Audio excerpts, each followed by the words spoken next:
Hello, I am Erica. Welcome to my channel. On this channel, we learn about God. Occasionally, this is Boomy. He's probably going to be problematic. We learn about God. Occasionally, we have some travel stuff or some packing stuff or some Erica life stuff, but mainly it's learning about God's Word, and right now we're reading through Esther. Boomy's helping. Today we have Esther Chapter 4. Trying out my microphone today. So, we'll see how it goes. Alright.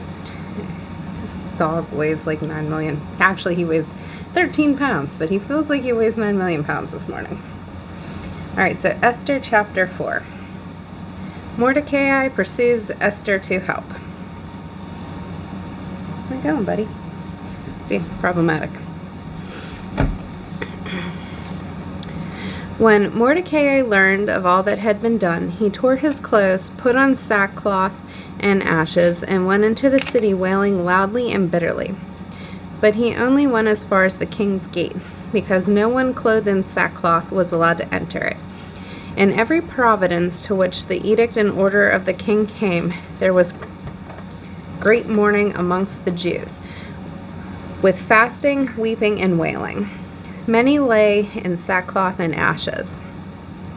When Esther's eunuchs and female attendants came and told her about Mordecai, she was in great distress. She sent clothes for him to put on instead of his sackcloth, but he would not accept them. When Esther summoned Hathach, one of the king's eunuchs assigned to attend her, and ordered him to find out what was troubling Mordecai and why. So Hathach went out to Mordecai in the open square of the city in front of the king's gates. Mordecai told him everything that had happened to him, including the exact amount of money Haman had promised to pay in the royal treasury for the destruction of the Jews. He also gave him a copy of the text of the edict for their annihilation, which had been published in Susa, to show to Esther and to explain it to her. And he told him to instruct her to go to the king's presence to beg for mercy and plead with him for her people. Hathach went back to report to Esther. I'll flip the page. Sorry. Went to report back to Esther what Mordecai had said. Then she instructed him to say to Mordecai, "All the king's officials and the people of the royal province know that for any man or woman who approaches the king in the inner court without being summoned, the king has but one law, that they be put to death unless the king extends the golden scepter to them and spares their lives. But 30 days have passed since I was called to the king." When Esther's words were reported to Mordecai, he sent back this answer: "Do you not think that because you are in the king's house, you alone of all the Jews will escape?" That's a thought. "For if you remain silent at this time, relief and deliverance for the Jews will arise from another place, but you and your father's family will perish. And who knows but that you have come to the royal position for such a time as this?" Then Esther sent this reply to Mordecai: "Go gather all the Jews who are in Susa and fast for me. Do not eat or drink for 3 days or nights, and I and my attendants will fast as you do. When this is done, I will go to the king, even though it is against the law. If I perish, I perish." So Mordecai went and carried out all of Esther's instructions. So that's chapter 4.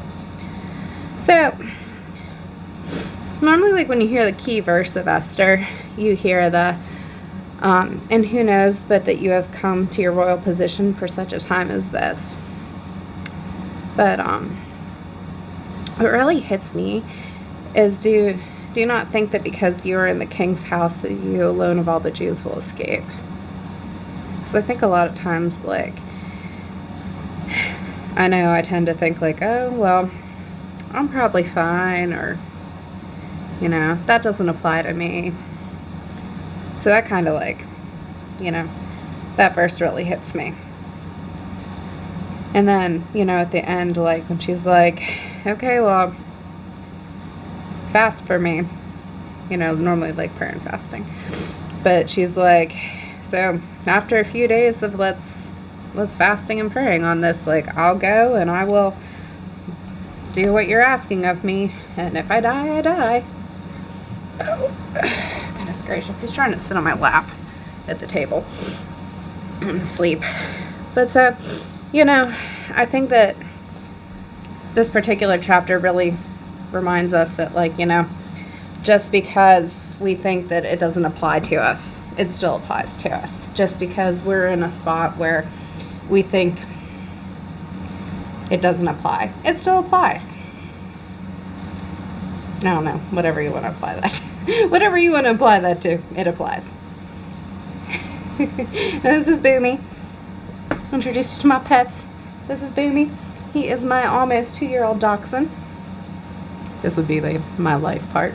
This is my almost 2-year-old little dachshund, Boomy. He just wants to take, you know, he doesn't want to participate.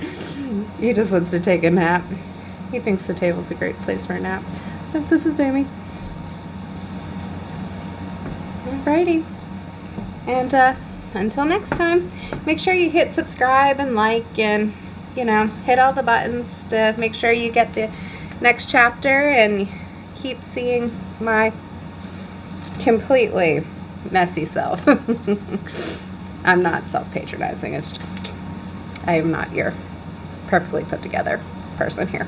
So make sure you just, you know, hit subscribe, like, the little update button. Bye-bye.